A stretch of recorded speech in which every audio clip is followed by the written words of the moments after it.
মায়ের হেসেলে আপনাদের স্বাগত। আজকে দেখাবো উইন্টার স্পেশাল তন্দুরি চায়ের রেসিপি। তার জন্য আমি নিয়েছি একটা মাটির ভাঁড়। গ্যাসে এটা আমি এদিক ওদিক করে পুড়িয়ে নেব।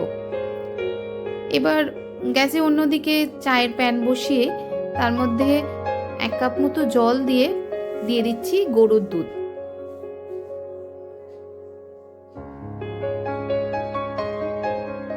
এরপরে দিচ্ছি থেতো করে নেওয়া আদা এবং 4টে মতো এলাচ ঠুকে দিলাম।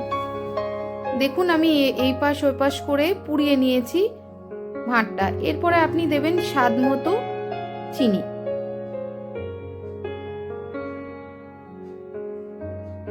এরপরে দিন চা পাতা দিয়ে লো ফ্লেমে অল্প অল্প করে চাটা ফোটাতে হবে।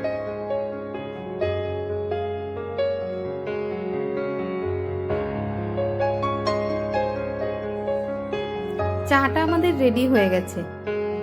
এবার আরেকটা সসপ্যান বসিয়ে সেই পুড়িয়ে নেওয়া মাটির ভাঁড়টা এর মাঝখানে দেব এবং ছাঁকনি করে চাটা ছেঁকে এর উপরে ঢালতে থাকবো।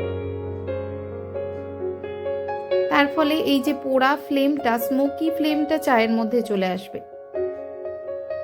গ্যাসটা কিন্তু আমি জ্বালিয়ে রেখেছি, যেহেতু শীতকাল, বাইরে করলে ঠান্ডা হয়ে যাবে, তাই গ্যাসটা জ্বালিয়ে রেখেছি এবং এর মধ্যেই ফুটতে থাকলো।